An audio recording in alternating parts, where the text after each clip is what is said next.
Hi guys, welcome to the first breakdown of the second episode of the Tinfoil Hat podcast.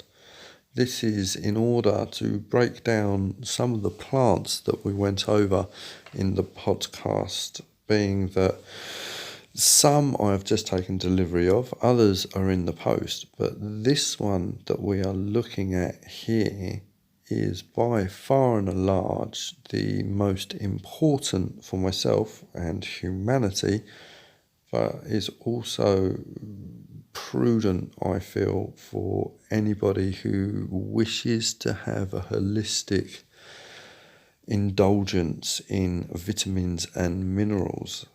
Saying that, I would also like to say a big shout out to our number one fan, Pollination.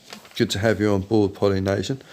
What we're dealing with this afternoon is a plant that is one of the, if not the most invasive species known to the aquatic world, which is Hydrilla verticillata. I think that is how you pronounce it. Verticillata.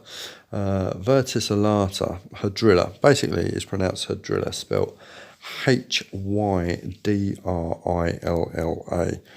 Like I say, this is an absolute nuisance plant in many, well, pretty much all continents that are tropical. Does not really survive in subtropical continents, yet it has two known genotypes, and I feel that the second genotype could possibly overwinter at latitudes of, I would say, 50 to 51 in the UK, although it wouldn't prove to be a problem, I don't think. Regardless, I keep it in a tank. As you can see on screen here, it is bubbling away like a litmus test. This is because what is happening here is it is assimilating its minerals and carbon dioxide and producing raw oxygen. Them bubbles you see there are raw oxygen. The reason I like this plant so much is for all of that oxygen that it is producing, it is assimilating carbon dioxide. So even if I do nothing on a daily basis and then have a couple of parcels delivered at the weekend, I'm pretty much offsetting my carbon footprint right there. I am locking in carbon by doing nothing. The other greatest thing about this plant is it is a nutritional powerhouse, and I literally mean a nutritional powerhouse. Not only is it a good source of protein, if you imbibe 5 grams, just 5 grams, 1 teaspoon of this plant, you get 109% of your daily recommended allowance of vitamin A, 11% of vitamin D, 9% of vitamin E, which might sound a little low, but if you just get one closed cup mushroom, wait for its cup to open so its gills are exposed, turn it upside down so its gills face the sunlight, that one mushroom will give you all the vitamin E you need for a day.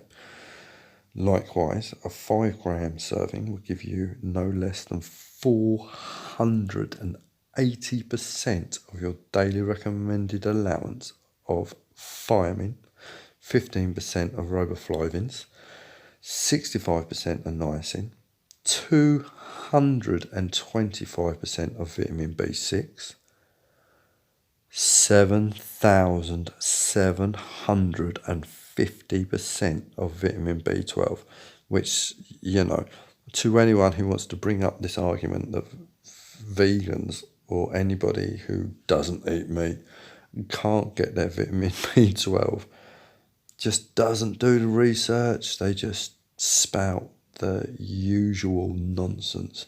This plant, if you eat 5 grams, will give you 7,750% of your daily recommended allowance of vitamin B12.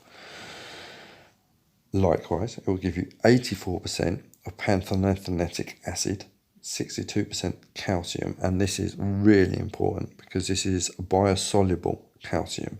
This isn't some made up calcium that you may or may not assimilate, might give you kidney stones. This is biological calcium. This is water soluble, totally digestible calcium. 6% chromium, 25% iron, which is pretty cool, isn't it? For anyone who has anemia, you literally just have to have a tablespoon of this and you've got all your iron and more. Again, this is the organic, not inorganic, soluble iron. And 10% magnesium. And then obviously it's got selenium, zinc, boron, cobalt, silicium, CLA. I mean, it's a literal powerhouse of nutrients. Literal powerhouse of nutrients. And by growing it, you will do your bit for the environment. Now, it is really, really easy to grow. But to make it thrive, it needs an environment, like a holistic environment. And this is why I thought that it might be nice that pollination listens into this, because what we're talking about here is aquaponics, except this is submerged aquaponics. What you learn here is basically you take your growing medium and your plants and you just lift them out of the tank and pour the water on top of them via a pump, or let the roots dip into the water. The theory is exactly the same. It is the body of water and everything that co-inhabits it that makes for a happy environment. And this is the area of this plant's husbandry that I'd like to talk to you about, because it is important. I mean, it echoes in every element of husbandry. You can't just have two things and expect it to be an environment or a biosphere. It needs to be holistic in its approach. Sounds difficult, and yes, it's going to be boring, but once you've learnt it, well, you've learnt it, and you can transfer this knowledge into other realms of husbandry.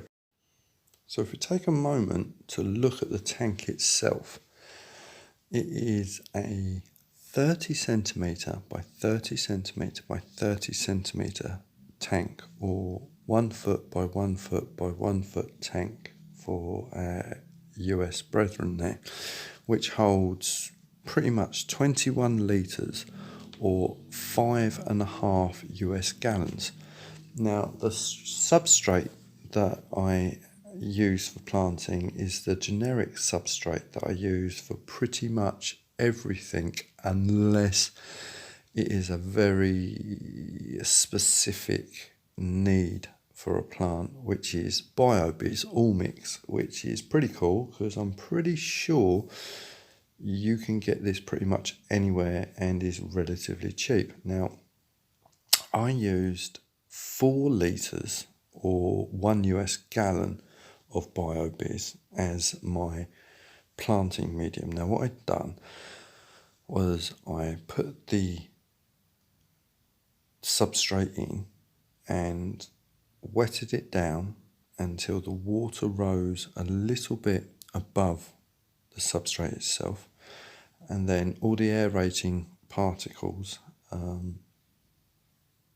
the perlite floats to the top. I scoop that off as best as I can with a sieve, and then I take my Hydrilla, which had come from my last place to this place and was not in the best repair, but I know it, and it is indestructible. It was kept in a knotted carrier bag for days and days and days and days on end, and didn't perish. I cut it into small pieces and placed it in the tank, and then placed just a tiny bit of water so it was covered but not floating. By doing this, when it starts setting root, because it's now in nutrient-rich environment and it starts because it's on a windowsill, obviously, the whole light transferal effect kicks in there, and it just kicks into gear. It's nice and warm, which is another great thing. This plant can literally thrive at 30 degrees. I'm sorry, I don't know what that is in Fahrenheit in the US. 100, I don't know. It really starts kicking into gear, and then when it starts rooting, which literally takes a day or two, you slowly increase the water volume until you reach the maximum that your tank can take. Now, the growth that we see here in this video is 10 days of growth, literally from half-inch snippets to 10 days. This is how vigorous this plant is. It is literally insane. Now, this is a non-filtered tank. I must stress this. It is a non-filtered tank, and that means a lot of things. One, I can keep it really organic. But two, it is a little more challenging because once the nutrients in the soil have been assimilated, you will get lackluster yellow growth, a lack of nitrogen, and then followed that a lack of phosphogen, and then your trace elements will fall down, which after reading out to you the bioassay of this plant, the calcium is the important part of this plant, the calcium and the iron. For it to be calcium rich and iron rich, its nutrients need to be replenished. Now, you can do this via an organic feed, say Old Timers, who does great organic feeds. Lots of hydroponic companies do great organic feeds, except they're either very nitrogen heavy or very phosphogen heavy. To get a holistic balance, unfortunately, you need a whole array of things. Now, you could think, if I just put a fish in there, it would balance. Yes and no. In a 30 by 30 by 30, you're talking one fish. Can you honestly think that one fish will fertilise all them plants and there will be a good, healthy relationship? That's a lot of water changes, and I'm pretty sure you're going to have to add additives. So what I have done is inadvertently, which is not inadvertently at all, because every time I've changed tanks with Hydrilla, I have had, let me get this right now, is it? I'm pretty sure it's Physalia acuta, which is a tiny snail, an absolutely tiny snail. They're known as the tadpole snail and the bladder snail. They're actually snails, they're not aquatic snails. These guys are awesome, and that's why they always travel with me. I've never killed snails, I've never poisoned them with copper. The reason I love these little snails is they understand their biological load on their environment, which basically means if there is enough food, they will breed. If there's not enough food, they don't breed.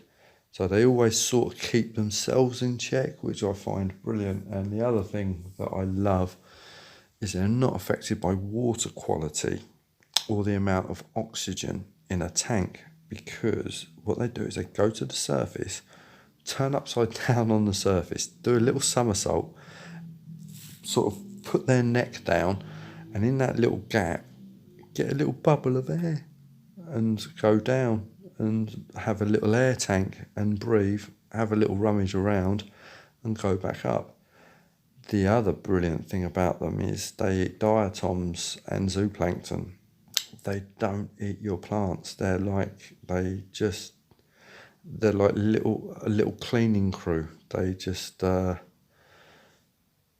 clean up wherever they go, which is fantastic because within their poop is anaerobic bacteria, whereas what we had when we put soil in there, especially with BioBiz, because they prize themselves on adding extra enzymes and bacteria to the soil, well, they're all aerobic. They need oxygen to live. They're not anaerobic, which means that they can live without oxygen. So now we've got this wonderful soil in there. We've got no bacteria, which is one of the important elements, because everything becomes food for everything. So the next part of this now is that I add zooplankton. Now, what I done is I went to a pond over the back of ours. There's tons of ponds over the back of ours. I've just moved and I've been exploring my environment, and what I found is a lovely pond. It's well lit, and it points to a healthy environment because it has large trees, predominantly willows, taking nitrogen and phosphorus through the roots out of the water. Then it has larger plants, bulrushes, flag irises, like the yellow flag iris, right down to a couple of water mints there, the false watercress and watercress, and a lot of other lemna, like duckweed on the surface. Brush it aside, I see pond skaters and diving beetles, water boatmen, tadpoles. I don't know if people are aware, but there is no wives' tale that frogs will never lay spawn when it's going to freeze again. So you know when the last frost has gone, because frogs will lay spawn, and they are clever. They are clever. They won't lay in any old body of water.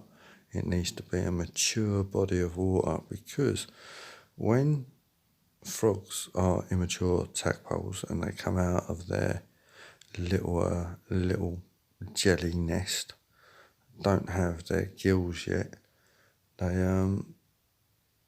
eat the most microscopic food, which is brilliant, because when they get bigger, they eat the next microscopic food until they get past zooplankton and then go on to the likes of Daphnia and larger chained algae, microalgae and macroalgae. So anywhere that you see tadpoles, generally speaking, is a good place to collect water, which is what I did.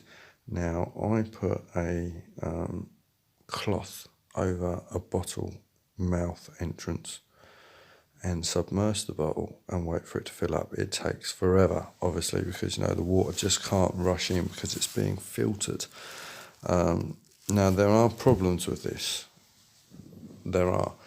A, obviously, it takes ages, and B, you look like a lunatic filling up a bottle of water from a pond.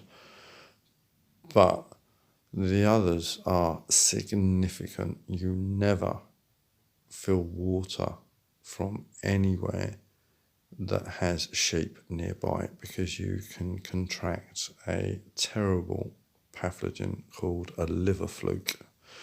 I say pathogen, it's a parasite. It's a bad thing. You can flush them out. Generally speaking, you won't know if you've got them or not until you know that you've got them. They're an awful thing and have the weirdest life cycle that involves snail and watercress. Look it up. It's fascinating, but it's well worth bearing in mind. And then, it's tenfold from there. There's leptospirosis, which is Weil's disease, which people often attribute to rats and water, because rats are always near water. Well, everything needs to drink, don't they? Yes, you can get Weil's disease from water, stagnant or flowing. You can also get it from a water butt that's on your downpipe, because it's also prevalent in bird feces. So if pigeons sit on your roof and do their doo-doos and the rainwater washes over it and then into your water butt, and then you take water from there to imbibe, you're also at risk. Now, the concept of risk there is a funny thing, because yes, it can kill up to 10% of the population who contract it, but they are generally very young with a malformed immune system, or very old with a very weak immune system. Generally speaking, if you're all right, you'll be ill. I mean, you'll get a fever, you think you've got the flu, you might turn a little bit yellow where your kidneys are getting mashed out. That's if you've got a weak constitution. For anyone else, you're just a bit poorly. And then the next time you contract it, you're a little bit more poorly, but then you come out of it quicker. And then you don't really go into it the next time, you just sort of get the sniffles, until your 10th, 12th, 11th time, your glands, namely what they refer to as glandular fever, your tonsils swell up a bit. That's not an illness. Your tonsils are a data warehouse of all the white blood cells that you've ever produced to combat an illness. So the next time you get ill, your tonsils flare up, because they're working overtime, making all of the backups of all of the white blood cells that they've used to counter a disease, to see if you've actually got the same disease, and you can beat it now with the white blood cells that you've got to counter it, which is a huge reason why you should never have your tonsils taken out. Obviously, needlessly to say, yeah, I've had Weil's disease endlessly, and probably so have you. You just thought you had the flu. This is like anything, you build up a tolerance to it, but these are very important facts when taking water from any body of water, that you're going to use the water in a culinary way if you're going to imbibe it, or if the plants are going to be used. Predominantly, liver flukes, they're a big thing. So the idea there was that I filtered the water to get in the smallest zooplankton, because as you can see here, the water's discoloured, but it's very, very clear. You cannot see, and we are zoomed in here massively. This is a baby snail and a mummy snail and whatever. The water's see-through. There is no life in this water at all. So this is very barren water. To put a fish in here would be fine, but if the bad bacteria outweighed the good bacteria and the fish got stressed, it would be open to all kinds of dropsy, fin rot, all kinds of things. So the idea here is you start from the very bottom. Bacteria, diatoms, and up. I'm not going to introduce any Daphnia, which you would have thought would be the next level after the tiny food substrates there, but it's not. The next level is actually tubiflex, which are them little wiggly worms that live in the sludge. They're actually known as sludge worms. They live in the substrate there. They're filter feeders. They're really good, because what they do is they keep the substrate moving in the very top layer. So any build-up of gases there, whilst other bacteria are dying because they're aerobic, not anaerobic, and are dying from lack of oxygen, and then potentially building up nitrogen and ammonia build-ups there, these little worms wriggle about and burrow through and just dislodge pockets there and keep the substrate going. And because they're a filter feeder, they literally do have good bacteria and aerobic bacteria in their gut. So when they have a little poo, they are adding then to the bacteria that we need in the water.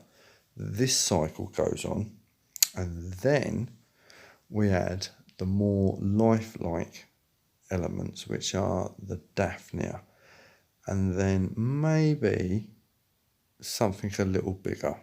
Now that could be shrimps, or it could be a little clam, a little mussel maybe.